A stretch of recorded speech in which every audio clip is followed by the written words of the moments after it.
This is the Manga Xanadu Manga Dome podcast. I am your host, Laurie Henderson.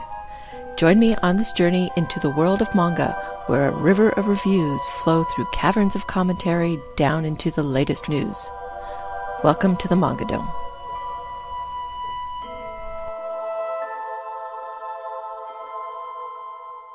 With Jmanga's final days imminent, this week I thought I would look at one of the titles I was thrilled to get from them and am sorry to see go, because I seriously doubt it will ever be made available again legally.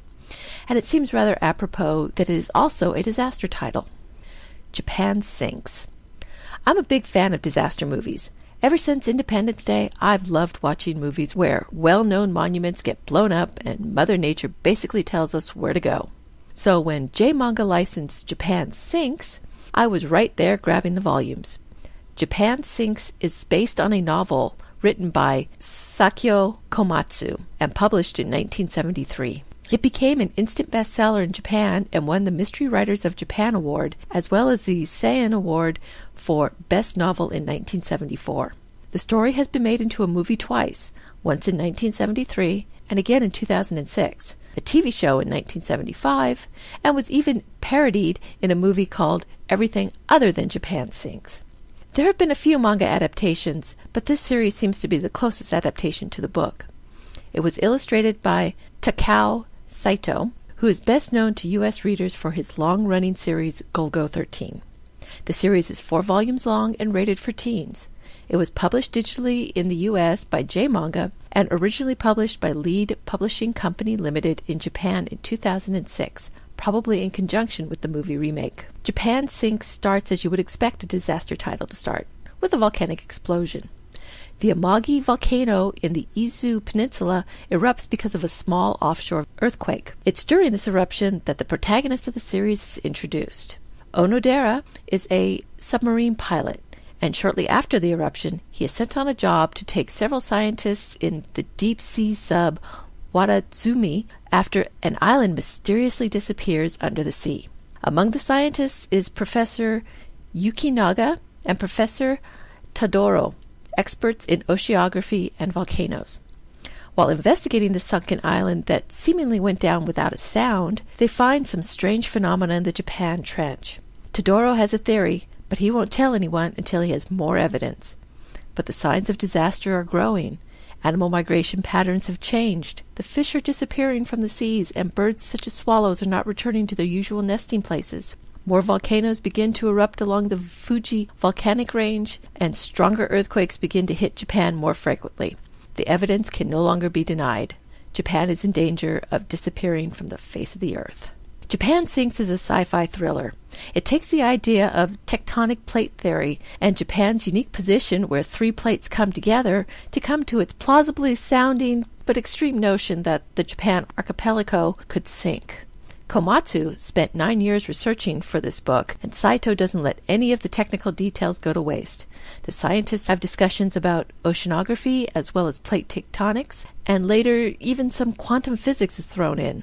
The title is not only fraught with side notes about all kinds of scientific terms and ideas, whole pages are devoted to things like the different types of deep-sea subs and even a short history of submarines. Even though I call Onodera the protagonist, there really isn't one character that really stands out like that. Onodera is really just the reader's eyes and ears to what is going on.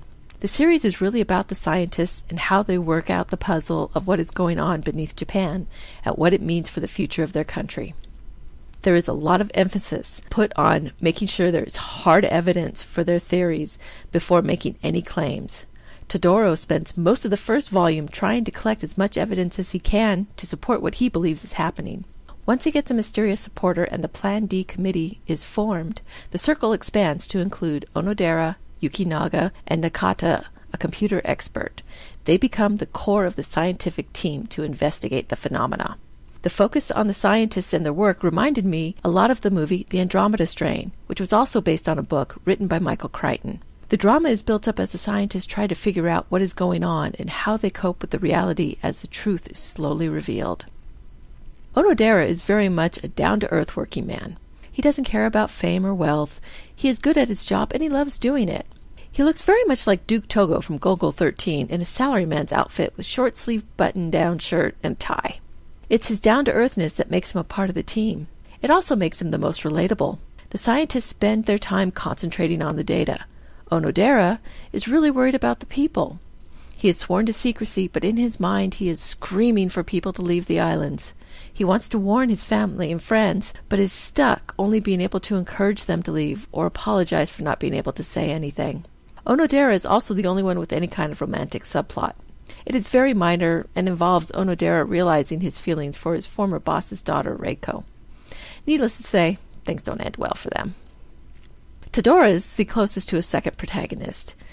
He is a bit of a rogue scientist in Japanese circles, but his reputation of getting the work done, no matter the consequences, has gained him a better reputation abroad. Todoro is the one who makes the connections and realizes what it means to Japan. He is boisterous and has a bit of a mad scientist look to him, with his hair sticking out on both sides, almost like horns. Yukinaga is very much the professor, with glasses, a pointed nose, and a more amiable personality. He reminds me of Oscar Goldman from the $6 Million Man and Bionic Woman TV shows. He's the one who encourages Todoro to speak before a government committee and has him introduced to Watari. Watari is a 100-year-old man who is wheelchair-bound and attended by a young woman in a kimono. He is very mysterious and very wealthy. He seems to sense something is wrong with Japan, and after speaking with Todoro about the swallows not returning, he decides to fund Todoro's research. I really liked all of the characters in the series. There wasn't one that was annoying or dislikable. I liked Todoro a lot, with his hair and world-be-damned attitude, but my favorite was Watari.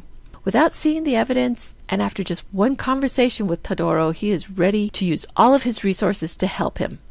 He not only has the money, but the political clout to get the government and business to cooperate, even without the hard evidence Todoro has so desperately sought. He also has the foresight to include what Japan disappearing can mean culturally for the people, and not just the logistics of moving them. Having lived for 100 years, he has seen all the changes that Japan has gone through, from the Meiji Restoration through World War II and the occupation.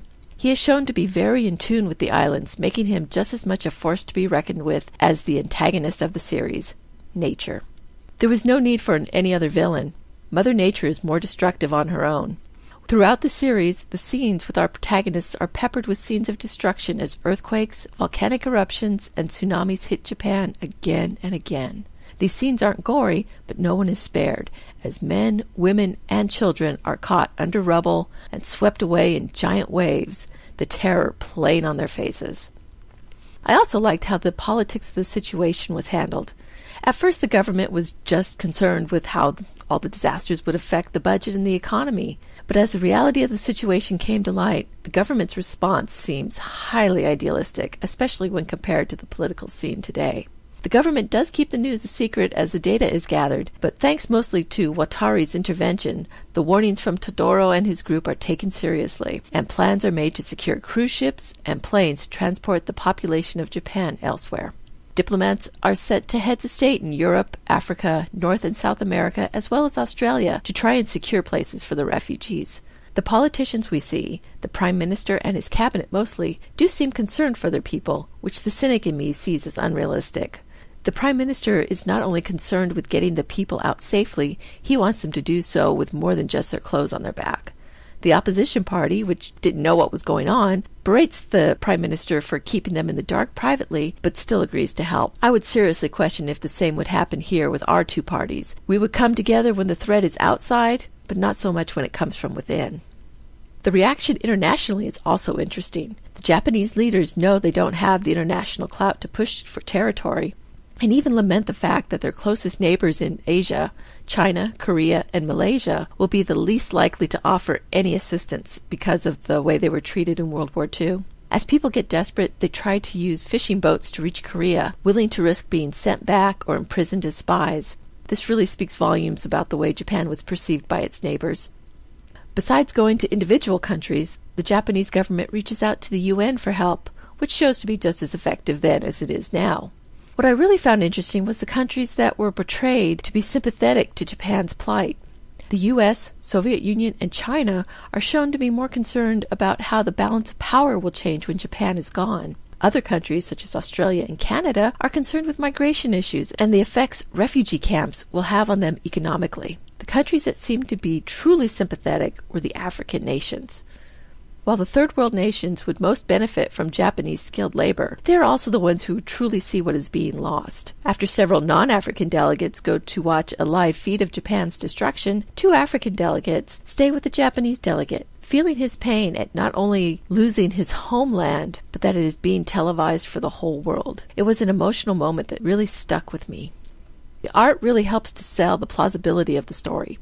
Saito's style is very realistic and is easily recognizable. His character designs are distinctive. Other than the similarity between Onodera and Duke Togo, you wouldn't be confusing any of the characters with each other. One thing I really liked was how he showed the deterioration of the buildings as earthquakes and eruptions continued. Everywhere there are cracks in the ceilings and walls, and windows were broken in buildings. Whether rich or poor, government or civil, these cracks are shown and grow, perhaps as a metaphor for the cracking and breaking of the country. In the end, though, Japan's last throes are never shown. We see our surviving main character's reaction to it, but Saito never shows the last moment, leaving it to the reader's imagination. Japan Sinks is a great natural disaster story. It might be kind of morbid of me, but one of my favorite elements of a disaster story is seeing places I know or have been to shown destroyed. Places are named throughout this title as the disasters move across Japan. It's kind of exciting when a place you know or where you live is used or mentioned in a story, even if it's just to be destroyed. The foundation of real, if extreme science make this story more compelling, and with all of the scientific explanations, you can't help but wonder if maybe it might just be possible. Toward the end, the legend of Atlantis is brought up and compared to Japan's plight. This is what kept the story squarely in the realm of fiction for me. But just like Atlantis, you can't help wondering, what if? And that is what makes this a great story.